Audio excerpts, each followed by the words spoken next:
मोदी सरकार 400 पार हो जाती तो देश के संविधान को और प्रजातंत्र को खतरा था। ये बात मुसलमानों के दिमाग में, दलितों के दिमाग में, बौद्धों के दिमाग में और तमाम पिछड़ों के दिमाग में बैठ गई थी। इसलिए इन सब ने मिलकर मोदी सरकार को 400 के पार जाने नहीं दिया और ऐसा तगड़ा विपक्ष आज संसद में खड़ा कर दिया है कि इस विपक्ष के होते कोई भी संविधान विरोधी ना कानून ना कोई कार्रवाई हो सकती है।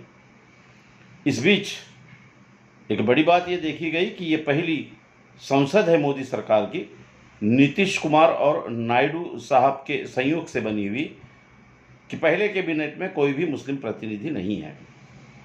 शिवसेना उद्धव बाला साहब ठाकरे पक्ष के प्रमुख नेता संजय राउत साहब ने इस पर तंज करते हुए कहा कि इससे मोदी सरकार के जातिवादी चेहरे का पर्दाफाश हो गया है कि इनके मंत्रिमंडल में एक भी मुस्लिम नहीं है। लेकिन एक सवाल तो संजय राउत साहब से भी बनता है कि आप अगर इतने धर्मनिरपेक्ष है तो महाराष्ट्र के खासदार के सीटों में आपके पक्ष ने एक भी मुसलमान को सीट नहीं दी। मैं जो बात कहना चाह रहा हूँ वो महाराष्ट्र के मुसलमानों को बड़े ढंग से सोचनी है कि संविधान बचाने का मसला था, इसलिए मुसलमानों ने पूरी ताकत से उन लोगों को मतदान किया है। लेकिन देखा यह गया कि मुसलमानों का प्रतिनिधित्व सबसे ज़्यादा आज़ादी के बाद इस चुनाव में घट गया है। महाराष्ट्र में इंडिया गठबंधन ने एक भी मुसलमानों को प्रतिनिधित्व नहीं दिया। यही नहीं, अकेला एक प्रतिनिधि औरंगाबाद से चुनकर आता था, चाहे एमआईएम का क्यों न हो, लेकिन मुस्लिम नाम से था। वैसे उनके पिछले संसदीय कार्यकाल में 50 सीट का सवाल उन्होंने आदिवासियों पे, एजुकेशन पे, रोज़गार पे, किसानों पे पूछे हैं। एक 5-6 सवाल हो गए, 5%, 4% जो मुसलमानों से जुड़े हुए थे, जिन पर उन्होंने बात की है। लेकिन बड़ी खूबी से इम्तियाज़ जलील साहब को पराजित कर दिया गया। एक चेहरा था संसद में मुसलमान नाम का, वो भी जाता रहा।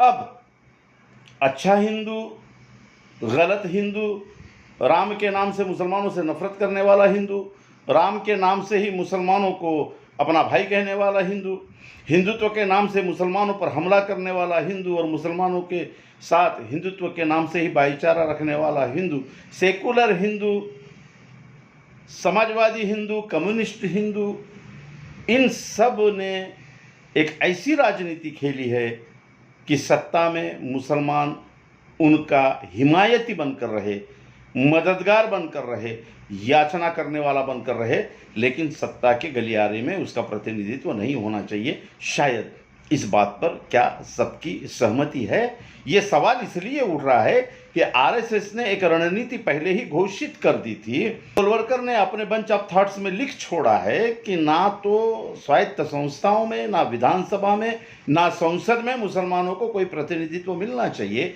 क्या इस आइडियोलॉजी की पूर्तता इस राजनीति में होते हुए दिखाई दे रही है? उत्तर है हाँ। इसलिए अब आने वाले विधानसभा में, जो महाराष्ट्र की विधानसभा है और पूरे भारत में जितनी भी विधानसभाएं हो रही है, उसमें मुसलमानों को सोचना है कि आप 14% हो।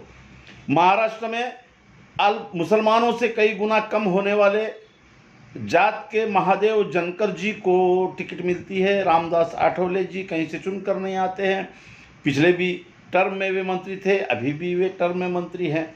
और 14% मुसलमान होने के बावजूद भी आपको कोई पक्ष प्रतिनिधित्व देने के लिए तैयार नहीं है। तो इस हिंदू वर्सेस हिंदू, हिंदू वर्सेस हिंदू राजनीति में मुसलमान राजनीति की आखिरी सतह पर जाकर पहुंच गया है। आने वाले महाराष्ट्र के विधानसभा में 14% मुसलमानों को अगर प्रतिनिधित्व नहीं मिल रहा है तो उसे तो संविधान बचाना नहीं है अभी, क्योंकि संविधान बचाने के लिए सम्माननीय राहुल गांधी जी के नेतृत्व में एक अच्छा विरोधी पक्ष खड़ा हो गया है। अब विधानसभा में संविधान नहीं, आपके एजुकेशन, आपके रोजगार, आपका प्रतिनिधित्व शासन प्रशासन में, अर्थव्यवस्था में, कोऑपरेटिव सेक्टर में, संस्थाओं में आपका प्रतिनिधित्व, महामंडलों में आपका प्रतिनिधित्व, ये इम्पोर्टेंट है और ये बगैर राजनीति के नहीं मिल सकता।